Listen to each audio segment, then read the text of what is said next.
जय हिंद विद्यार्थी मित्रांनो, तुमचं सहर्ष स्वागत आहे आपल्या अरहंत स्टडी फॉरममध्ये. विद्यार्थी मित्रांनो, भरपूर वेळेस तुम्हाला माहिती असेल की पोलीस स्टेशनमध्ये आपण भरपूर वेळेस काही जी पीडित आहेत किंवा जे तक्रारदार आहेत ते जातात. त्यावेळेस त्यांना एक एन सी म्हणून संबोधलं जातं की एन सी म्हणून रिपोर्ट जो आहे तो तुमचा नोंदवला जाऊ शकतो. किंवा बहुतांश वेळेस तुम्हाला असं माहिती पडतं की FIR रजिस्टर झालेली आहे. आणि अजून एक कन्सेप्ट आहे ती म्हणजे झिरो FIR. या तिघं कन्सेप्ट आपण समजून घेणार आहोत इन डिटेलमध्ये. आणि तुमची जर समजा एखाद्यासोबत मारामारी झाली किंवा भांडण झालं तर बहुतांश वेळा जे तुमचे BNS, जे आत्ताचे BNS आहे म्हणजे भारतीय न्याय संहिता, या कलमाअंतर्गत जे सेक्शन आहेत 115, 117(2), 118, 352 असे विविध प्रकारचे जे BNSचे सेक्शन आहेत ते सुद्धा आपण समजून घेणार आहोत. त्या कायद्याअंतर्गत जी FIR नोंदवली गेली तो तुम्हाला जामीन मिळू शकतो का, या सुद्धा गोष्टीवर आपण चर्चा करणार आहोत. तत्पूर्वी विद्यार्थी मित्रांनो, तुम्ही जर नवीन असाल चॅनलवर तर चॅनलला सबस्क्राईब करून घ्या, जेणेकरून तुम्हाला अशाच पद्धतीच्या अपडेट्स वेळोवेळी मिळत जातील. मग आता एक गोष्ट लक्षात असू द्या, ती म्हणजे काय, तर आपल्याला आता प्रथम म्हणजे NCR म्हणजे बहुतांश वेळेस तुम्हाला NC असे शब्द तुमच्या कानावर येत असतात. मग ते NC म्हणजे काय, तर नॉन कॉग्निजेबल रिपोर्ट म्हणजेच NCR. तर हा जो किरकोळ गैरगंभीर गुन्ह्यासाठी पोलीस रेकॉर्ड म्हणून वापरला जातो.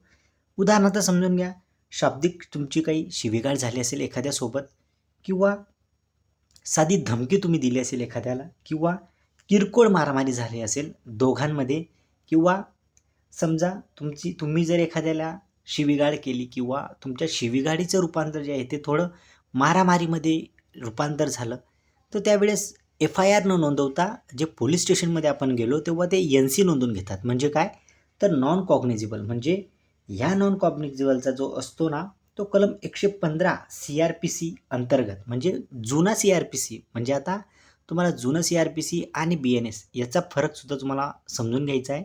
तो म्हणजे काय, तर पहिल्यापासून क्रिमिनल प्रोसिजर कोड चालत आलेला आहे आणि आता त्याचं रूपांतर झालेलं आहे BNSS. म्हणजे काय, भारतीय नागरिक सुरक्षा संहिता. तर CRPCच्या 155 नुसार तुमचं NC किंवा जो तुमचा नॉन कॉग्निजेबल रिपोर्ट असतो तो नोंदवला जातो. मग आता कमेंटमध्ये तुम्ही मला सांगायचं आहे की BNSS मार्फत त्या 155चा जो सेक्शन आहे तो BNSSमध्ये काय झालेला आहे. तर मग आता पुढे आपण जाऊयात, तो म्हणजे काय, तर FIR. तर FIR जी आहे विद्यार्थी मित्रांनो, तर त्याची प्रथम माहिती अहवाल म्हणजे काय, तर त्याचा फुल फॉर्म आहे तुमचा फर्स्ट इन्फॉर्मेशन रिपोर्ट, म्हणजे प्रथम माहिती अहवाल. त्याच्या जे आहे त्यामध्ये दखलपात्र गुन्हे जे आहेत ते नोंदविले जातात. उदाहरणार्थ विद्यार्थी मित्रांनो, जर समजून घ्यायचं असेल तुम्हाला, तर जेव्हा तुम्ही एखादा बलात्कार किंवा चोरीसारखा गंभीर गुन्हा किंवा खून अशा प्रकारचे जेव्हा तुम्ही किंवा ज्यांनी कोणी केलेले असतील तेव्हा त्यांच्यावर डायरेक्ट FIR नोंदवली जाते. ती FIR जी असते विद्यार्थी मित्रांनो, सॉरी, दखलपात्र गुन्हा. म्हणजे या उलट जेव्हा NC तुमच्यामध्ये होते तेव्हा NCमध्ये चौकशी होते, चौकशीमधून तुमच्यावर काही निष्पन्न झालं किंवा नाही झालं, तुमची अटक किंवा तुमचं संपूर्ण चौकशीचं रूपांतर, यामध्ये किरकोळ प्रकारचे जे आहेत ते संपूर्ण जे आहेत ते NCमध्ये येतात. आणि गंभीर स्वरूपाचे जे आहेत, ज्यांना दखलपात्र म्हणजे त्याला दखल घ्यावी लागते, पोलीस स्टेशनला त्यांना चौकशी करावीच लागते. आणि FIR जर झाली विद्यार्थी मित्रांनो, तर FIR झाली तर त्या ज्याच्यावर FIR अगेन्स्ट आहे, म्हणजे ज्याच्या विरुद्ध FIR आहे, त्याला मॅजिस्ट्रेटसमोर किंवा ज्युडिशियल मॅजिस्ट्रेट फर्स्ट क्लास जो आहे वर्ग 1 यांच्यासमोर त्याला हजर केलं जातं किंवा त्याला तिथं प्रेझेंट केलं जातं. FIR जर झाली तर त्याची दखल जी आहे ती घेतलीच जाते आणि त्याची चौकशीसुद्धा करावीच लागते. त्याला इझिली स्वरूपात तुम्ही क्वॉश आहे जी, म्हणजे त्याला जे FIR जे आहे त्याला रद्द इझिली स्वरूपात तुम्ही करू शकत नाही. त्याला रद्द करण्याची सुद्धा एक प्रोसेस आहे, ती एक वेगळी प्रोसेस आहे. परंतु FIR जर तुमच्यावर झालं तर त्याची चौकशी जी आहे ती होणारच आहे, हे तुम्ही समजून घ्यायचं आहे.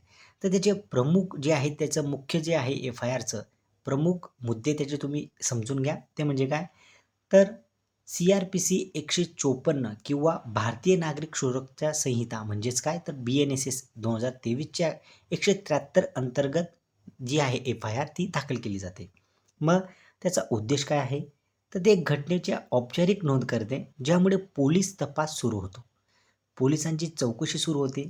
त्यानंतर गुन्ह्यामधील जो तपशील असतात किंवा तुमच्यासोबत काय घडलं आहे, त्यामध्ये तारीख, त्याचं वेळ, त्याचं ठिकाण अशा पद्धतीने गुन्हेगाराचं वर्णन यामध्ये एफ-आय-आर जो आहे त्याचं समाविष्ट असतं.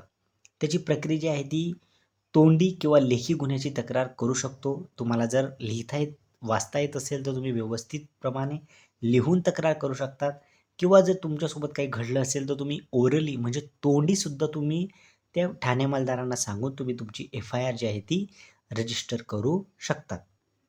मग त्यानंतर एक अजून आहे ते म्हणजे काय तर शून्य एफ-आय-आर. तर शून्य एफ-आय-आर कुठे केली जाते किंवा हा जो प्रकार आहे शून्य एफ-आय-आरचा तो हा काय प्रकार आहे ते सुद्धा आपण समजून घेणार आहोत. मग आता शून्य एफ-आय-आर म्हणजे काय तर झिरो एफ-आय-आर.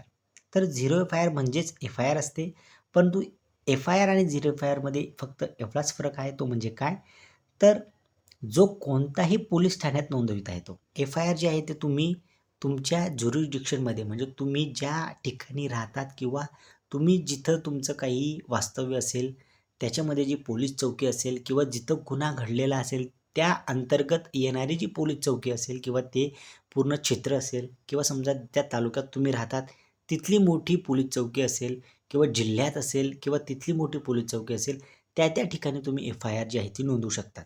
परंतु झिरो एफ-आय-आरमध्ये असा आहे, की जो कोणत्याही पोलीस ठाण्यात नोंदविता येतो.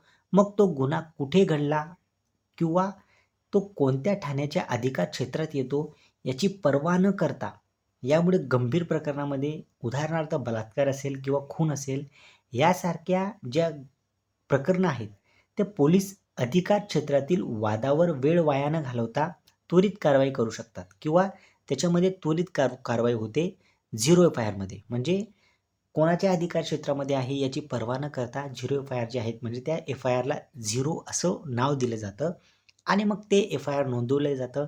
त्यानंतर मग पाहिलं जातं की ह्या एफ-आय-आरची जी रजिस्ट्रेशन आहे किंवा कोणत्या पोलीस अधिकार क्षेत्रात येतं त्यामध्ये ती झिरो एफ-आय-आर जी आहे ती ट्रान्सफर केली जाते आणि नंतर मग ते एफ-आय-आर जे आहे मूळ किंवा ते कायदेशीर आधार जे आहे तुमचं 173 नुसार जे बी-एन-एस-एसमध्ये आहे त्याच्या प्रोसेसनुसार जे आहे ते पूर्ण एफ-आय-आर जी आहे ती तुमची नोंदवली जाते आणि मग झिरो एफ-आय-आर जी आहे ती तुमची कुठल्याही पोलीस स्टेशनची पर्वा न करता कुठेही तुम्ही ती नोंदवू शकतात.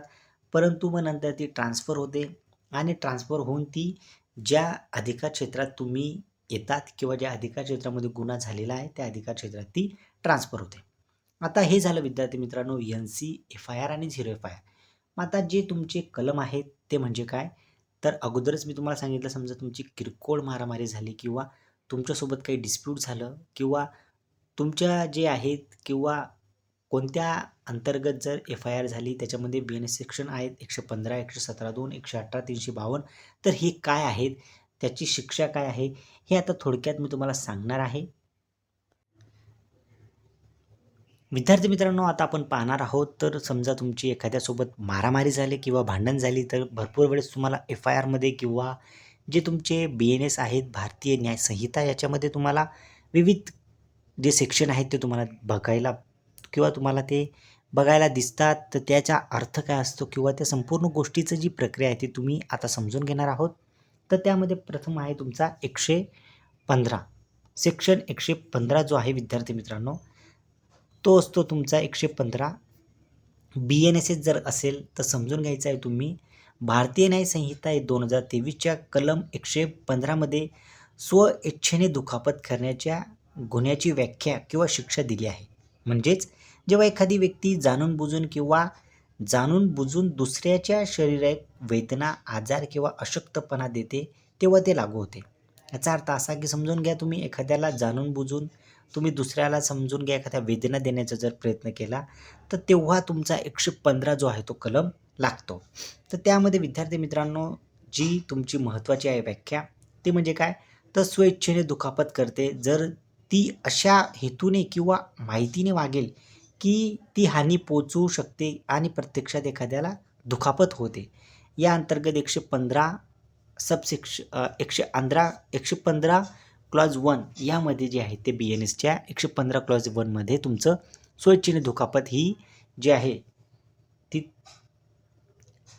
याची व्याख्या जी आहे ती तुमची अशी येते. तर यामध्ये 10,000पर्यंत तुमचा दंड येऊ शकतो आणि 1 वर्षापर्यंत तुम्हाला पनिशमेंट जी आहे ती तुम्हाला मिळू शकते. तर आता दुसरं आहे तुमचं, भरपूर वेळेस तुम्ही पाहिलं असेल की 117 तुम्ही पाहिलं असेल. तर 117 महत्त्वाचं म्हणजे काय आहे, तर 117 मध्ये स्वेच्छेने गंभीर दुखापत करणे.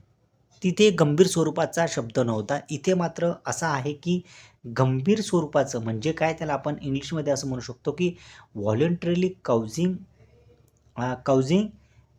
ग्रीवियस हर्ट, म्हणजे गंभीर प्रकारची जर तुम्हाला जर एखाद्याला जर तुम्ही दुखापत जर केली गंभीर स्वरूपाची, त्यामध्ये तुमची जी आहेत विद्यार्थी मित्रांनो 117(2) मध्ये तुम्ही 117(2) मध्ये जे आहेत तुम्ही ते 117(2) मध्ये तुमचा जो आहे गुन्हा नोंदविला जातो. यामध्ये तुम्हाला 7 वर्षापर्यंत कारावास होऊ शकतो आणि दंडसुद्धा तुमचा आकारला जाऊ शकतो.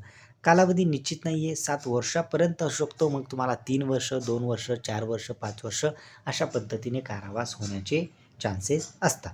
त्यामध्ये जो पूर्वीचा आहे तुमचा IPC 325 आणि आत्ताचा BNS 200, आत्ताचा BNS आहे 117 आणि पूर्वीचा जो तुमचा IPC आहे तो तुमचा आहे 325.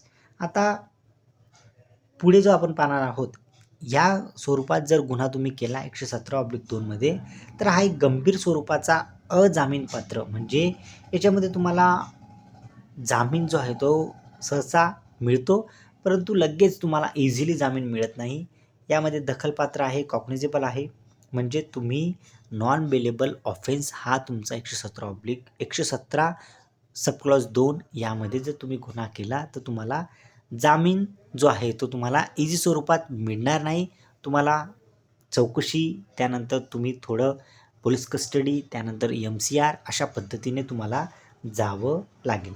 आता पुढचं आहे विद्यार्थी मित्रांनो, तुम्ही पाहिलं असेल की काही वेळेस एखाद्या वेळेस 118 जो आहे तो कलम लावला जातो. तर 118 म्हणजे काय, तर धोकादायक शस्त्र वापरून जर तुम्ही एखाद्याला इजा पोचवली असेल 118(2), समजा तुम्ही धोकादायक तुम्ही जर एखादी धोकादायक शस्त्र वापरली असेल तर BNS 118(2) मध्ये तुमचा गुन्हा नोंदविला जातो. तर याच्यामध्ये 3 वर्षापर्यंतचा कारावास आहे, 20 वर्षापर्यंत दंड किंवा दोन्ही याच्यामध्ये होऊ शकते. मग त्यामध्ये धोकादायक शस्त्राची स्वेच्छेने दुखापत करणे, गोळीबार, छेदन, कापण्याची शस्त्रे, आग, उष्ण पदार्थ किंवा असे स्फोटक पदार्थ याचा वापर जरी तुम्ही केला असेल तरी 118 सब क्लॉज 2 मध्ये तुमच्या विरुद्ध गुन्हा नोंदवला जाऊ शकतो. आता पुढचा आहे विद्यार्थी मित्रांनो, वारंवार तुम्ही पाहिलं असेल 352 म्हणून एक कलम आहे BNSSचं, ते वारंवार तुम्ही पाहिलं असेल. तर शांतता भंग करण्याच्या उद्देशाने 352 शांतता भंग करण्याच्या उद्देशाने जर तुम्ही एखाद्याला जाणून बुजून त्याचा अपमान केला तर तुमच्यावर 352 नुसार गुन्हा नोंदवला जातो. यामध्ये उद्देश फक्त असा असतो की तुम्ही शांतता भंग करणार आहात आणि यामध्ये 2 वर्षापर्यंतचा कारावास असतो किंवा दंड असतो. दंड आणि कारावास असे दोघंसुद्धा असतात. हा गुन्हा जामीनपात्र आहे. हा जो गुन्हा आहे विद्यार्थी मित्रांनो तो जामीनपात्र आहे, म्हणजे बेलेबल आहे. तुम्हाला मॅजिस्ट्रेट जे आहे ज्युडिशियल मॅजिस्ट्रेट फर्स्ट क्लासमध्ये तुम्हाला प्रोड्यूस केलं जातं किंवा तुम्हाला तिथं जाऊन तुम्ही जामीन घेऊ शकतात. बेलेबल ऑफेन्स आहे, नॉन कॉग्निझेबल स्वरूपाचा आहे. कोणताही दंडाधिकारी मॅजिस्ट्रेट या खटल्याची सुनावणी करू शकतो. जर एखाद्या व्यक्तीने जर समजा हेतुपुरस्कृत अपमान केला, त्याच्यामुळे शांतता भंग होऊ शकते असं जर जाणवलं तर 352 नुसार तुमचं किंवा तुमच्यावर जे आहे तुम्ही जर असं काही कृत्य केलं तर तुमच्यावर 352 नुसार पूर्वीचा IPC तुमचा 504च्या कन्वर्ट करून 352 हा झालेला आहे. याला आपण एक वेगळं जे आहे म्हणजे बेलेबल ऑफेन्स आहे आणि बाकीचे जे आहेत ते नॉन बेलेबल ऑफेन्स आहे. अशा पद्धतीने आपण संपूर्ण गोष्टीची चर्चा केलेली आहे. व्हिडिओ जर तुम्हाला आवडला असेल विद्यार्थी मित्रांनो तर नक्कीच तुम्ही लाईक करा. आता अशाच पद्धतीने मी तुम्हाला BNS असेल, BNSS असेल अशा विविध कलमांची माहिती मी तुम्हाला शॉर्टमध्ये देण्याचा प्रयत्न करेन. लेंथी व्हिडिओ बनवणार नाही. हा पहिला व्हिडिओ होता त्यामुळे तुम्हाला लेंथी वाटत असेल. आता याच्यापुढे येणारे जे व्हिडिओ असतील आपले शॉर्टमध्ये असतील आणि शॉर्टमध्ये तुम्हाला भरपूर माहिती मिळेल अशा पद्धतीने क्लब करून मी व्हिडिओ बनवण्याचा प्रयत्न करेन. चला विद्यार्थ्यांनो, मी आता तुमची रजा घेतो. कायद्याचे कलम समजून घ्या. ही सीरीज आपली सुरूच असणार आहे. यामध्ये मी तुम्हाला विविध कलमांची किंवा तुम्हाला सुद्धा माहिती असलं पाहिजे की असे कलम आले किंवा असे BNSSचे जे सेक्शन आले तर त्याचा कारावास काय होऊ शकतो. तुम्ही जागरूक नागरिक म्हणून जर तुम्ही या संपूर्ण गोष्टी जर समजून घेतले तर आपल्या देशात किंवा संपूर्ण न्यायाची व्यवस्था तुम्हाला इझिली स्वरूपात समजेल आणि कोणीही कुठलेही कृत्य करण्याच्या पहिले या कलमांचा नक्कीच विचार करेल. चला विद्यार्थ्यांनो, मी आता तुमची रजा घेतो. जय हिंद. अशाच स्वरूपाचे कलम तुम्हाला पाहायला मिळतील तर तुम्ही आपलं चॅनल सबस्क्राईब करून घ्या, जेणेकरून तुम्हाला अशाच पद्धतीच्या अपडेट्स वेळोवेळी मिळत जातील.